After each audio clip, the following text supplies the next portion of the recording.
Nah, makanya kalau melalui dari lembaga resmi itu lebih terkoordinasi dan harta yang dikumpulkan akan lebih banyak. Terus ada suatu lagi yang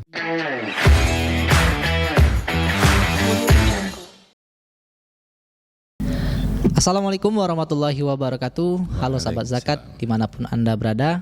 Selamat datang kembali di podcast Basnas Provinsi Sumatera Selatan. Ruang inspirasi, penuh makna dan tentunya menebar keberkahan. Bersama saya Petra Wangsa yang akan menemani Anda beberapa menit ke depan. Nah, kali ini kita akan membahas topik yang sangat menarik mengenai cahaya dari tangan yang tak terlihat.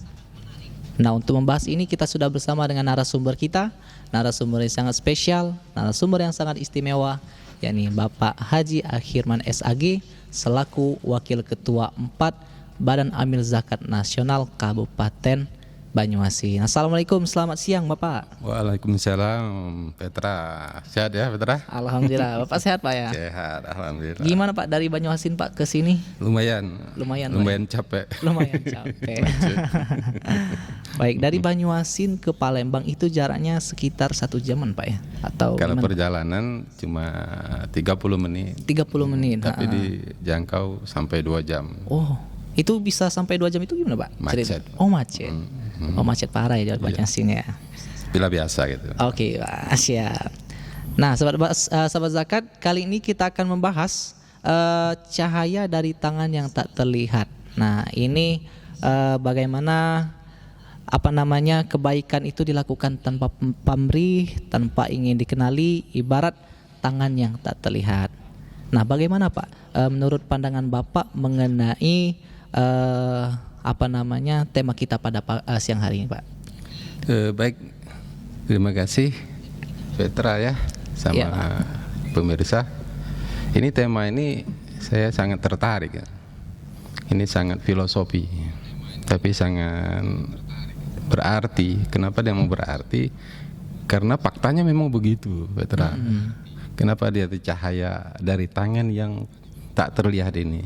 Jadi seolah-olah nih dikatakan bahwasanya kebaikan yang ada di zakat itu kebaikan yang dari tangan-tangan yang tidak diketahui gitu. Oh, seperti itu Pak. Jadi hampir bisa dikatakan harta yang dikelola oleh Basnas khususnya ya ini itu mengelola tangan-tangan yang tidak terlihat tadi.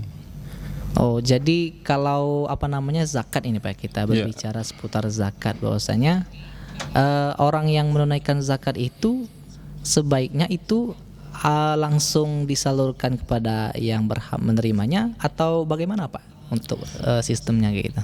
Gini Petra, jadi sebelum kita ke Basnas, kita kaji dulu bahwasanya zakat, infak, sedekah itu dalam kajian di Al-Baqarah ayat 271 itu ada sedekah yang dinampakkan.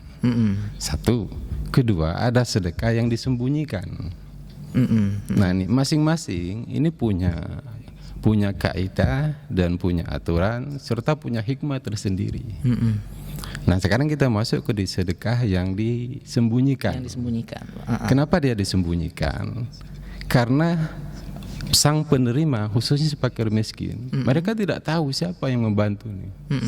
Dari sekian banyak zakat, infak yang dikumpulkan ya oleh siapa saja, termasuk Basnas, itu para mustahik itu tidak tahu siapa yang ngasih. Apa gubernur, apa lurah, apa kades, atau bupati kan, atau dari sopir angkot, misalnya kan nggak tahu. Jadi, Pak. Nah, bisa jadi kan, karena kita yang namanya sedekah ini berdasarkan dari hati. Betul sekali. Terus hobi loh, betul. Oh, itu hobi juga termasuk hobi Pak ya? Masuk hobi. Saya sering ketemu dengan orang yang hobi bersedekah itu. Masya Allah. Gimana Pak ceritanya Pak? Nah ini, jadi saya mau cerita sebenarnya ya, sebelum kita masuk ke tema ini. Mungkin saya dulu sebelum tahun 2012, saya itu sudah gabung di Basnas Sumsel. 2012 itu. Itu saya masih gabung di Sumsel. Waktu itu saya jadi tenaga dai. Oh, yang ada program. Program Dai Tebar apa ya? Dai. Oh, Tebar Dai. Nah, Ya. saya salah satu dai-nya loh. Jadi Bapak dulu merintisnya dari dai, Pak ya? Dari dai zakat. Sehingga sekarang ini sudah menjadi wakil ketua 4 Basnas. Wah, luar biasa sekali. Tapi bukan itu yang mau saya ceritakan. Lanjut, Pak, yang mau lanjut. saya ceritakan, Iya. jadi di daerah binaan saya punya gagasan untuk menebar manfaat zakat, infak, sodako ini itu melalui pendidikan. Akhirnya pada waktu itu saya gagaslah, saya dirikan sebuah pengajian. Saya sendiri yang mengasuhnya. Saya cuma dibekali dari Basnas itu dengan sepeda motor. Wah, sepeda motor. Wah, lumayan, Pak. Sepeda motor. Nah, sepeda motor untuk mengajar anak-anak mengaji di situ. Kan sepeda motor, saya dikasih motor, terus saya dikasih uang saku lah di situ. Mengajarlah saya di situ. Iya, Pak. Nah, saya mengajar di situ. Saya sudah punya pikiran, ini akan mendayagunakan dari yang apa saya kerjakan ini untuk lebih optimal lagi. Bang Petra tahu nggak terjadinya apa sekarang? Yang saya gagas sekarang itu sekarang sudah menjadi pesantren. Masya Allah, luar biasa nih. Yang ingin saya katakan, Bang Petra, ya, ini tangan siapa? Saya tidak tahu tangan siapa Iya, benar. yang mendukung saya tadi untuk mengerjakan kebaikan-kebaikan sedekah ini. Tidak tahu apa dari gubernur atau dari siapa. Nah, keberkahan-keberkahan yang tidak terlihat ini itu dirasakan langsung oleh para mustahik. Tangannya tidak diketahui tangan siapa. Sehingga apa yang terjadi? Mustahik dan penerima manfaat semakin berkembang. Sekarang ratusan santri sudah bisa belajar di situ. Masya Itu Allah. kalau dikatakan sebagai mustahik ya. Kalau dia diambil sebagai yang penerima manfaat, itu sudah ratusan lebih penerima manfaat dari harta zakat yang disalurkan melalui Basnas. Masya Allah. Jadi intinya seperti ini, Pak ya. Kalau misalkan nih saya ada kelebihan harta nih, Pak ya. Ya. Amin. Saya langsung menyalurkan nih, Pak. Kalau kebanyakan masyarakat kita, Pak ya, itu Langsung. lebih menyalurkan itu secara langsung, Pak ya. Ya, betul. Kepada mustahik. Nah, itu saya sendiri merasakan bahwasanya kurang berdampak bagi yang menerima zakat itu sendiri. Nah, kalau jika disalurkan melalui lembaga resmi, tentunya itu kan dikelola sebaik mungkin ke dalam program-program yang tentunya akan berdampak ya, Pak, pada mustahik. Ya. Jadi kata dalam Al-Baqarah, amilin itu dalam bentuk jama'. Amilin bentuk jama' yang mengelola zakat harta itu. Kenapa dia jama'? Artinya dia memerlukan beberapa orang. Karena dia memerlukan beberapa orang, maka diperlukan sistem manajemen. Dan Basnas sudah punya semua yang diinginkan untuk sistem manajemennya, termasuk penyaluran zakat itu. Kenapa dia melalui dari lembaga?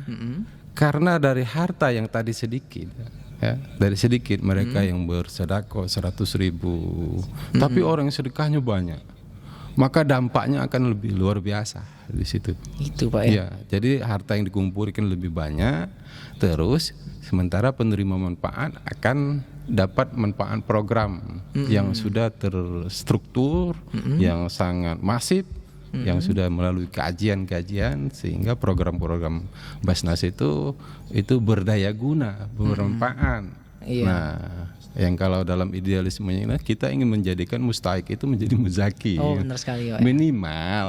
Itu harapan kita, Pak ya. Mereka itu tidak minta-minta lagi. Oke, Cukup untuk mereka sendiri. siap.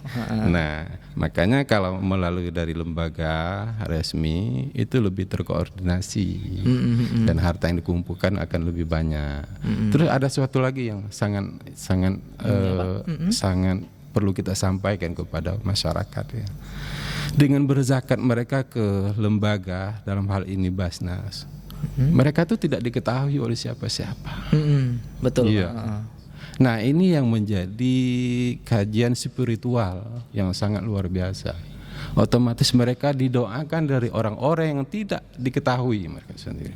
Semakin banyak orang yang mendoakan mereka dan semakin tidak tahu orang yang mendoakannya, itu tambah makbul itu. Oh, seperti itu Pak ya? Beda. Kalau saya doakan Fatra dalam sekarang itu beda dengan didoakan oleh orang 100 orang, orangnya tidak tahu sama kamu. Doanya secara diam-diam Pak ya? Secara diam-diam. Tanpa diketahui gitu ya. Sedekahnya juga diam-diam. Oke. Sedekah yang tidak dinampakkan ya, atau disembunyikan. Nah, ini bagian dari kajian zakat yang didistribusikan melalui lembaga. Ya. Karena apa? Yang namanya muzaki itu ya kita jaga juga keamanan mereka. Pak ya? Sementara mustahik kita jaga juga kehormatan mereka. Oke. Benar nggak kira-kira? Jadi kehormatan para mustahik itu kita jaga, keselamatan, kenyamanan dari muzaki itu bisa kita laksanakan untuk mereka sebagai muzaki. Jadi kalau Pak disalurkan melalui lembaga resmi Pak ya, kita itu melindungi kehormatan dari yang menerima manfaat dan juga kita melindungi keamanan dari muzaki. Muzaki, betul. Karena bisa diketahui loh, kalau mereka itu berzakat misalnya 25 juta. Itu, ini uang dia sekian. Kan gitu kan? Ya, kita bisa hitung-hitungan Pak ya. Iya, bisa hitung. Ini akhirnya dilirikkan, dicari. Simpannya di mana? Kira-kira kan. Benar Pak. Iya. Itu Bang Petra kira-kira untuk yang ini baru pertama masuk udah langsung klimaks mungkin ya. Iya. Karena sudah langsung ibarat kalau toko itu sudah di puncak-puncaknya mungkin. Iya. Oke. Karena kalau sudah masuk ke masalah cahaya di balik tangan ini, cahaya dari tangan yang tak terlihat ini yang sebenarnya hakikat yang diinginkan oleh Basnas, oleh para muzaki dan oleh para mustahik serta untuk para penerima manfaat. Semakin banyak penerima manfaat, semakin banyak mustahik yang kita bisa bantu, ya semakin banyak pula tangan-tangan yang tidak terlihat. Baik untuk para muzaki sendiri maupun secara teritorial. Iya benar. Ya, teritorial, di mana zakat itu disalurkan, zakat itu dibayarkan. Ya. Jadi secara lembaga Basnas Sumatera Selatan itu secara tidak langsung itu menjaga keberkahan harta daripada muzaki yang ada di Sumatera Selatan. Masya Allah. Nah, ini yang jarang dipahami oleh masyarakat. Mereka berzakat itu adalah kebutuhan mereka sendiri, ya, untuk keselamatan mereka. Kan itu huzmin amwalihim, ambillah sedekah. Untuk apa? Huzmin amwalihim sedekatan tutahhirum, untuk membersihkan harta mereka, wa tuzakkihim, dan untuk mensucikan mereka. Mensucikan, membersihkan badan mereka dan mensucikan diri mereka sendiri, harta mereka. Nah itu harta bersih, diri mereka bersih melalui zakat. Otomatis secara global ini akan menjaga keberkahan dari suatu daerah. Insya Allah akan terhindar dari hal-hal yang goib yang ya malapetaka, bencana, musibah, segala macam. Jadi peran Basnas itu secara spiritual itu menjaga keberkahan, mencegah musibah. Ini yang harus disampaikan. Jadi kita termasuk para amil, para setap segala macam itu termasuk orang pertama yang menjaga keselamatan secara spiritual. Ibaratnya garda terdepan, ya. Terdepan gitu. Ada orang yang kelaparan, Basnas maju. Basnas maju. Iya. Kita yang duluan di situ. Karena Basnas ini kalau di kementerian itu menteri segala urusan. Segala bidang kita ada, Pak. Ya, segala bidang kita ada. Segala urusan kita punya. Mulai dari marbot, mereka yang mau melahirkan, benar. Ya, sampai mereka yang tidak bisa bayar berobat, sampai mereka yang tidak punya beras, itu gitu, dibantu oleh Basnas. Nah, kalau yang seperti Bapak jelaskan tadi mungkin Pak, bisa dijelaskan tidak Pak? Apa saja sih program-program yang ada di Basnas itu sendiri Pak? Ya, Jadi kalau program di Basnas ini untuk tahun ini, khusus tahun 2005 ini, itu lebih memfokuskan kepada pemberdayaan. Pemberdayaan, Pak ya. Jadi zakat-zakat yang sifatnya pemberdayaan masyarakat, baik secara ekonomi, fundamental, itu diutamakan. Kalau tahun-tahun dulu, walaupun yang konsumtif tetap juga, itu tidak bisa dilepasin. Mungkin porsinya, porsi untuk pemberdayaan masyarakat itu lebih besar, lebih banyak di anggarannya. Gitu. Oke. Bisa jelaskan nggak Pak, salah satu program unggulan mungkin ya yang ada di Basnas dalam hal ini Basnas Banyuasin, bisa jelaskan Pak? Oh ya, di Basnas Banyuasin memang banyak ya program yang kita laksanakan.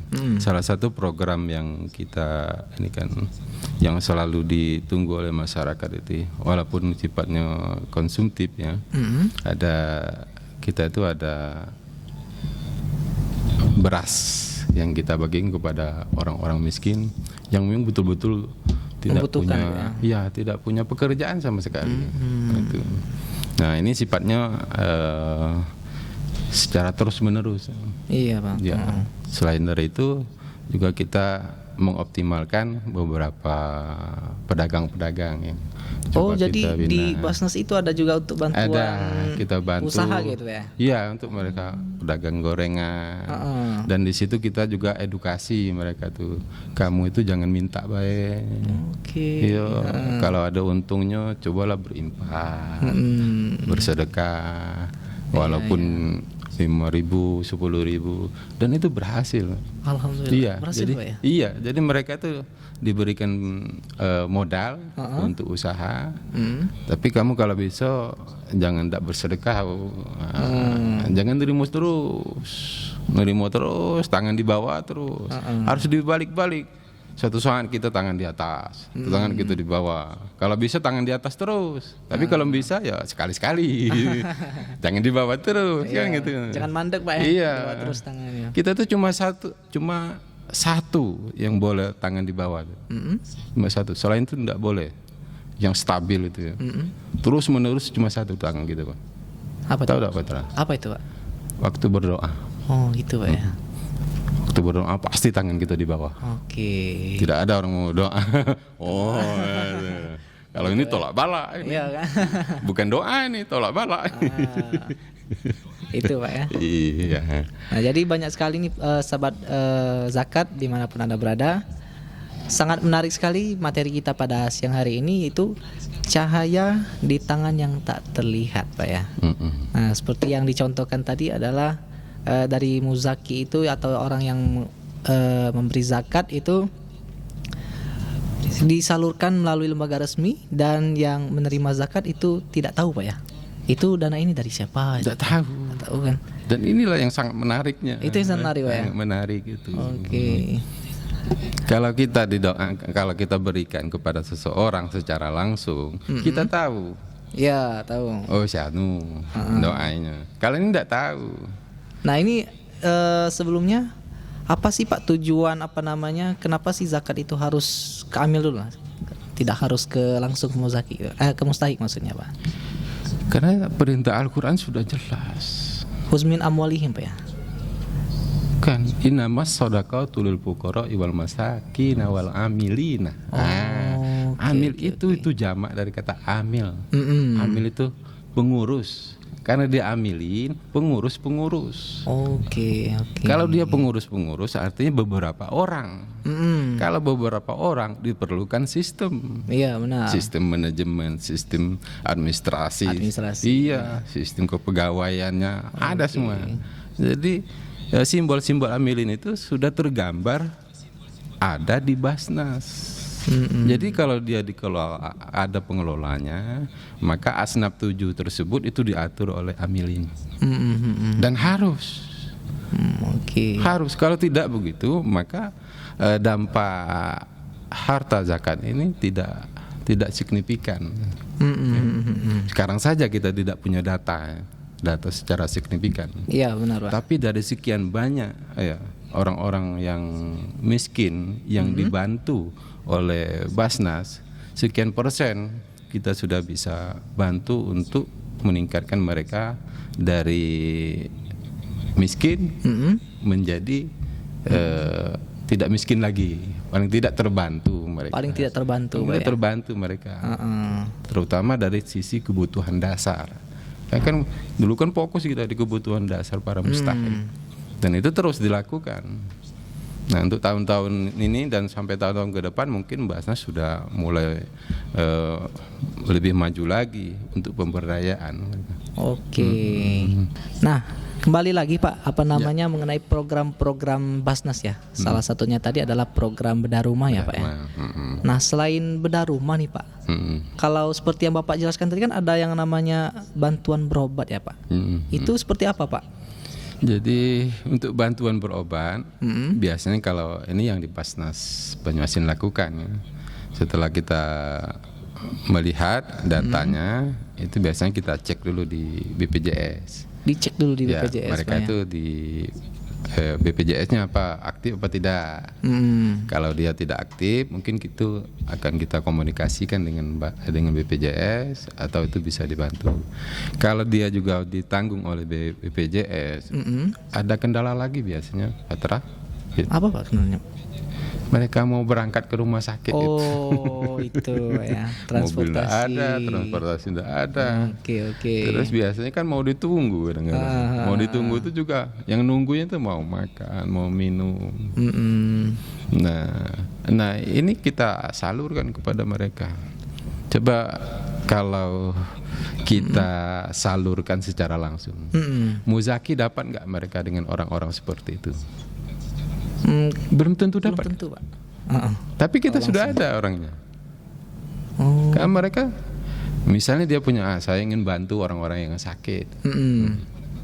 Masih dia mau mencari kemana ya, misalnya kan. Ini sudah ada programnya. Kalau yang langsung biasanya deket-deket ya Pak, dekat rumah. Gitu. Kalau ini lintas kan, paling tidak dalam skala kabupaten atau Sumatera Selatan. Jadi saya tuh kadang iri kepada para muzaki. Iya. Saya merasakan betul dampak positif secara spiritual. Karena saya juga lagi belajar sedekah. Saya ngelola sedekah, ngelola zakat di Basnas itu bukan hanya ngelola menyuruh saja orang untuk berzakat bersedekah, tapi saya sendiri juga secara pribadi terus belajar sedekah. Belajar sedekah. Iya. Belajarnya mana? Saya belajarnya satu dari sisi cara, kedua dari sisi jumlah. Gimana tuh Pak? Kalau cara, saya akan mempercayakan kepada lembaga. Kalau cara Pak ya? Tapi kalau dari sisi jumlah, saya berusaha meningkatkan. Kita ini punya kebiasaan nyaman. Saya bersedekah nyaman 100.000. Ya. Berarti sedekah itu ibarat suatu hubungan ya? Iya. Nyaman dulu. Nah, jadi kalau sudah terbiasa sedekah 100.000, ya dioptimalkan tambah 150.000. Kayak gitu. Tapi jangan kamu tanya saya ya sudah berapa kebiasaan sedekahnya. Enggak bakalan saya jawab. Berapa saya biasa sedekah? Kenapa Pak? Enggak usah. Enggak usah. Hanya saya sama Allah yang tahu. Masya Allah.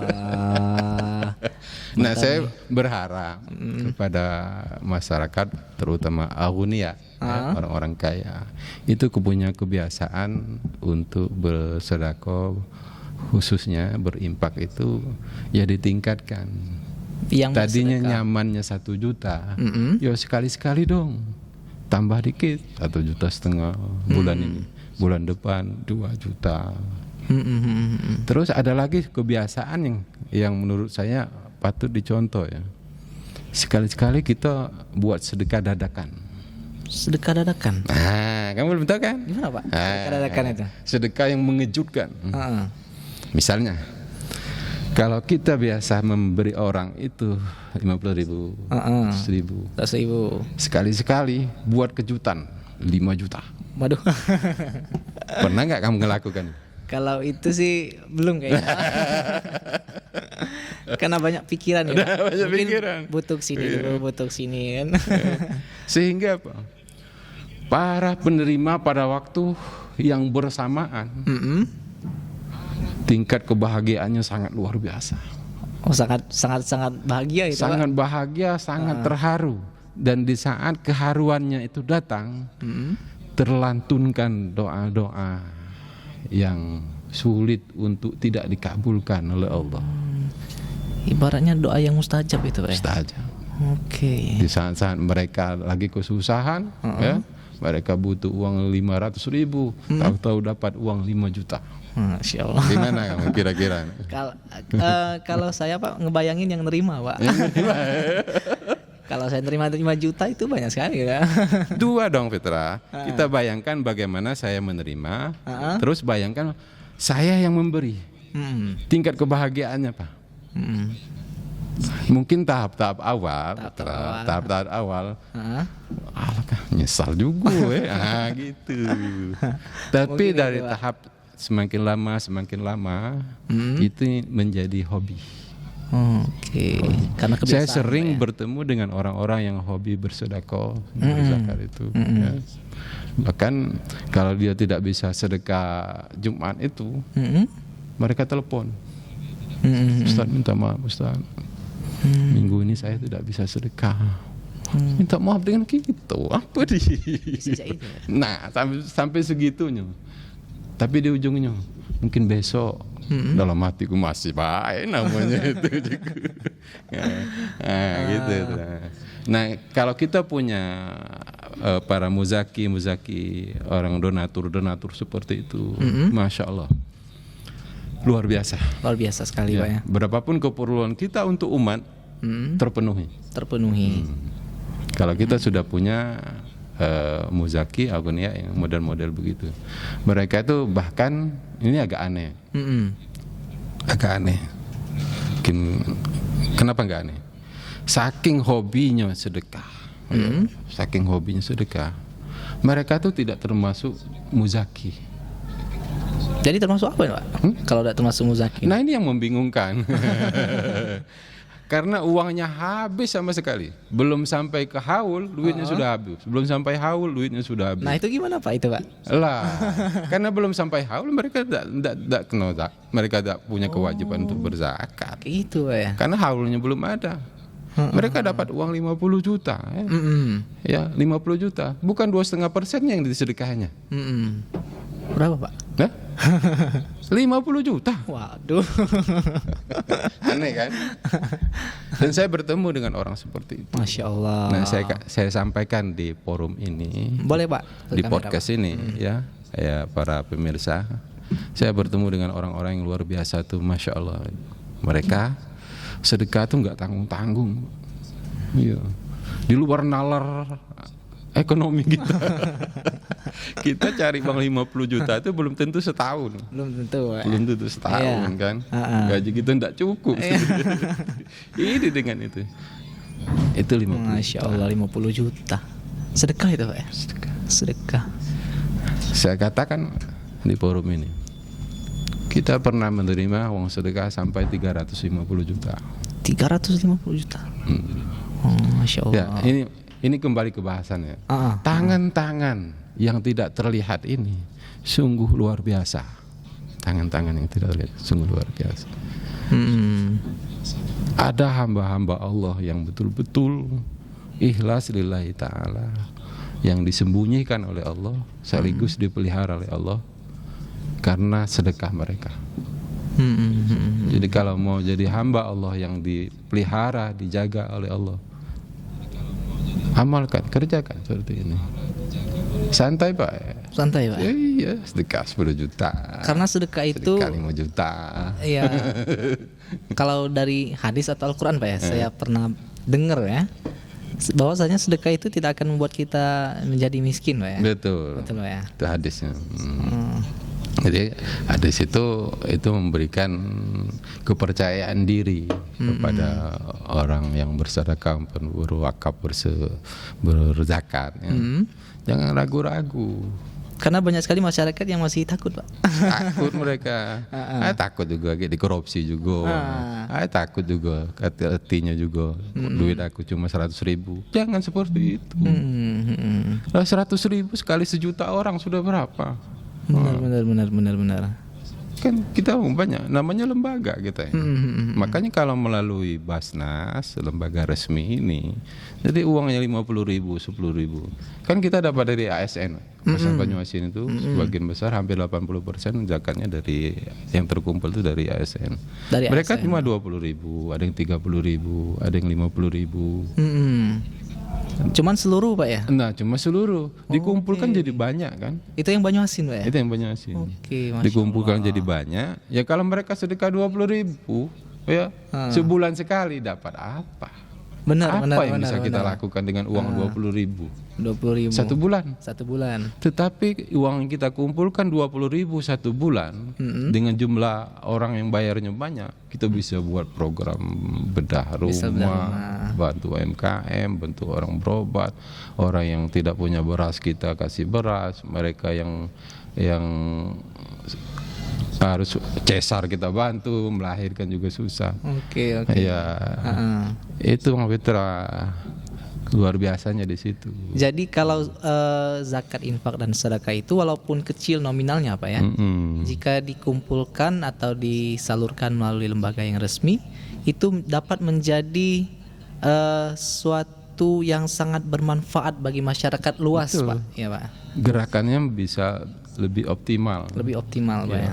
Nanti kan 20.000, tapi kalau dikumpulkan menjadi bisa jadi rumah sakit itu Pak. Sampai satu bulan itu misalnya kayak kita di Basnas Banyuasin itu kan 400 jutaan kan satu bulannya. Nah, 400 juta banyak bisa kita perbuat, walaupun tetap masih kurang. Tapi dibandingkan dengan 20.000 dibayar satu bulan, kalau sehari cuma berapa? Nggak sampai 100 perak. Iya benar. Kalau dia bayar per harian, ini sudah bayar per bulan 20.000, 30.000, 1.000 sehari, tapi bisa kita optimalkan penggunaannya untuk para mustahik yang ada di wilayah di situ. Dari ASN Pak ya. Betul. Nah ini saya sangat sangat bangga lah kepada ASN khususnya nih yang di wilayah Banyuasin, karena sudah memberikan amanah, menyisihkan sebagian rezekinya melalui Badan Amil Zakat Nasional Kabupaten Banyuasin, sehingga zakat, infak dan sedekah itu benar-benar dikelola sebaik mungkin sehingga dapat bermanfaat khususnya bagi masyarakat yang ada di wilayah Banyuasin. Izin Pak, mungkin bisa diberikan closing statement Pak terhadap pemirsa kita. Oke, sebelum saya closing statement, mungkin juga saya sampaikan di sini ucapan terima kasih kepada Basnas Sumatera Selatan telah memberi kesempatan ini. Yang kedua, kami ucapkan juga terima kasih kepada Pak Bupati ajak sekolah nih, karena memang beliau tuh getol. Bayar, kira-kira begitu kan. Jadi Pak, termasuk garda terdepan juga ya, Pak? Garda terdepan. Pak Askolani Pak ya? Iya, garda terdepan untuk mengajak masyarakat itu berzakat, infak dan sedekah. Masya Allah. Jadi kalau untuk statement closingnya, saya cuma mengajak kepada para aghnia, ayo teruslah kita meningkatkan nilai, kadar, keikhlasan dan jumlah dalam bersedekah. Jangan takut. Jangan takut, Pak. Jangan takut. Iya, tidak bakalan jadi miskin, dan justru itu yang semakin besar sedekah disalurkan, maka semakin banyak pintu-pintu kebaikan yang akan kembali kepadanya. Kata Allah, hal jazaul ihsan illal ihsan. Tidak ada balasan kebaikan itu kecuali kebalasan kebaikan. Pula. Ya, Ar-Rahman ayat 60. 60. Oke. Tapi ingat satu lagi, kata Allah, jazaa'u sayyi'atin sayyi'atum misluha. Tidak ada balasan keburukan itu kecuali keburukan yang semisalnya. Sekarang pilih ya. Pilih saja. Mau kebaikan? Mau banyak berbuat baik atau banyak buruk. Semuanya ada konsekuensi. Itu Bang Fitra. Oke, siap. Sahabat zakat dimanapun Anda berada, sangat luar biasa sekali materi kita pada siang hari ini. Jadi mohon maaf ya yang sahabat zakat yang ada di kolom TikTok yang belum sempat kita berikan jawabannya nih mungkin ya. Mungkin bisa ditanyakan di lain kesempatan dan di lain waktu ya. Nah, mungkin sekian yang dapat kami sampaikan pada podcast kita pada siang hari ini. Apabila terdapat kesalahan, pada Allah kami mohon ampun, dan pada sahabat pemirsa BMC Lovers sekalian kami mohon maaf. Wallahul muwaffiq ila aqwamit thoriq. Wassalamualaikum warahmatullahi wabarakatuh.